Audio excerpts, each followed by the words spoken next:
I thought we could just start reading through this relationship description.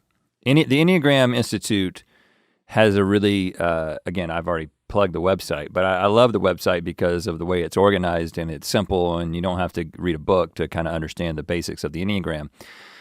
But one of the things that they have is this section under the Learn tab where it says relationships, and then you can click on your type, and then you can click on the type, another type, and see how those two types interact. Mm-hmm. And so this is the Enneagram 1, the reformer, that's Link, with the Enneagram 3, the achiever, that's me. And if you click on... And it doesn't matter whether you go from 1 to 3 or 3 to 1, it goes to the same page. Okay, good. Because I could tell that you were like, are we doing this the right way? I was just curious if one's first, do they have something different to say? I mean, it has them in numerical order on each page. Read through it and I'll amen it, or I'll be like, maybe not. Yeah, we'll just see where we relate. And when we get to the thing that I was talking about earlier, I'll tell you what it was. Maybe you'll anticipate it. Uh-huh. Enneagram 1s and 3s are both competent, serious-minded, and idealistic. Yes. This serious-minded thing, which I think we've shared a little bit before. Okay, yes, we're comedians and we may cut the fool constantly as we interact with each other in front of you. But and Jenna could probably tell you this. If you just hang out with us as we're doing our work, it's not fun. Our creative process is not fun. We're not like these fun, happy-go-lucky guys constantly making jokes, constantly laughing. Like, it is like two people working on a serious problem, even if it's a really dumb thing that we're working on. I'll go beyond that. I'll say even when we are just hanging out with our friends, if a mythical beast were to hang out as a fly on the wall with us in our friend group, I think they would be surprised at how serious we are. How serious we are.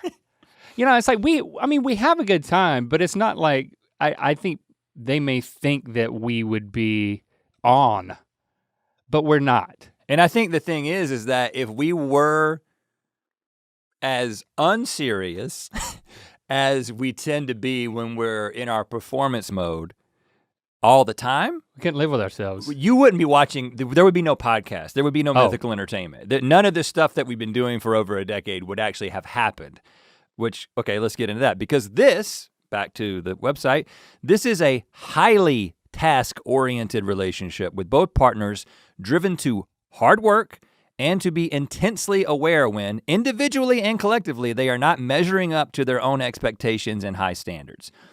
Yeah. So, goes without saying, it's pretty self-explanatory and very true of both of us. But I would say we push ourselves. And I think we're pretty good at supporting each other. Like even in a recent conversation we had, I was talking to you about like how sensitive I am to pulling my weight. Mm-hmm. At this, as I described a few weeks ago, we're at this creative phase where a lot of things are speculative and we're just writing things. We're just kind of pursuing concepts where we're not executing and producing as much or taking one project through the whole thing. And I was experiencing just feeling like I want to make sure that you know that I am sensitive to me pulling my own weight. And your response was, well, I'm not thinking about that because you're thinking about holding yourself accountable to what it is you want to achieve. But we're both good at that. We're both hard on ourselves. Yeah. And we're actually not that hard on each other. I know that I project that sometimes, but it's not actually the case because we drive ourselves so much. Yeah, and we also have been in this relationship for a very long time and in this business relationship for a very long time, so that there's this level of trust where I'm no longer like, we're not feeling it out anymore. And to be like, all right, what's he doing with his time? It's like there's right. Both parties can bring selflessness, self-discipline, good work habits, and the ability to put aside their personal feelings for the sake of the objective good that needs to be done. Both types are used to working so hard that they often succeed, garnering admiration from those around them and attaining places of leadership and responsibility. The 1 and 3 combination can be so dazzlingly accomplished, Dazzlingly accomplished. high energy, extraordinarily competent, and impressive both individually and collectively. So we really stumbled into something good, man. I mean, it's not like when we were in first grade, we were looking through the class to see who we could team up with to create like a digital studio and aspire to a media empire in the future. I mean, I wasn't like, who can team up with me to make us dazzlingly what?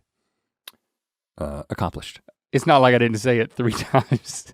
But people ask the question a lot of times. Now, and first of all, we're gonna get to the bad parts of our relationship and the pitfalls of the 3 and the 1. It kind of starts with the positive, so we'll stay there for a second. So, yeah, let's dazzle a little, man. A lot of time, a lot of people are in this business that we're in, right? But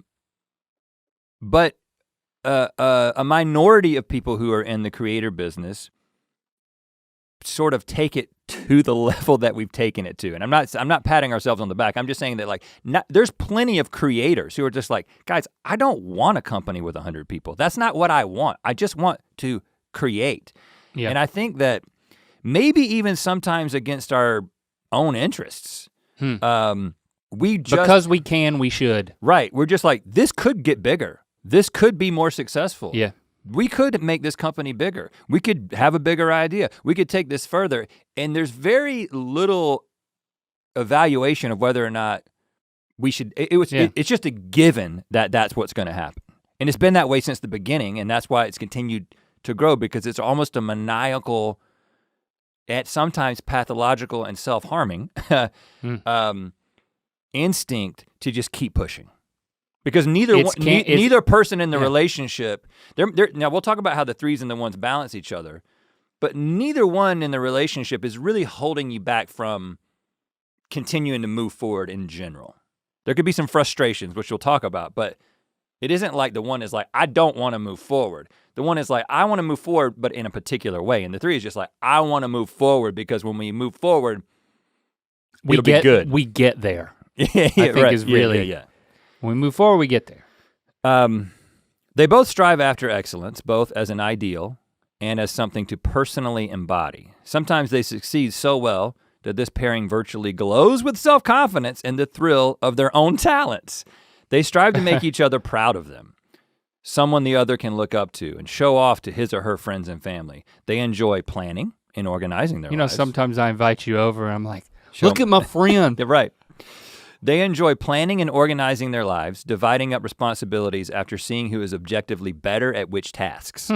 Both thrive on respect and give each other personal space. So this idea, and this is really interesting, it talks a little bit more specifically about this in a second, but the idea, in comparison to you, and so much of my life is in relationship to you and in contrast to you, I've kind of given off this air of like, my life is not organized, I'm not a planner, Link's the planner. But again, in the spectrum of organization and efficiency and planning and pragmatism, I'm actually, I would say, in the top 10 percentile of organized efficiency. And I know this because I live in a family of all the members of my family are on the opposite end of the spectrum. Mm-hmm. And not my wife is a perfect example. Not a planner, not organized. She's a procrastinator, and she will gladly admit that. We both know our way around a spreadsheet. It's just the fact that, well, I might be in the top 10 percentile. You're in the top 1 percentile. Do you know what I'm saying? So in contrast, there seems like a big difference, but we're both actually in this almost engineering mindset when the way that we approach and the way that we schedule things. And this whole idea about dividing things up, this is something that, especially over the past like 5-6 years, right? We've begun to get very, just because there's so many things going on, we had to do it out of necessity. We have these meetings where we're like evaluating all that's on our plate, and it's just like, you take this, I'll take this, you take this, I'll take this. There are struggles associated with like dividing things up, but it's overwritten by, it's freeing. There's kind of comfort in knowing, oh yeah, it's like you can take this, I'll take and I'll take this kind of a thing. Right. As long as there's enough and there's things that we can both get excited about that are different, that's especially when it works. Right, which is what you were getting at earlier. Yeah, sometimes it's not that clean. Yeah.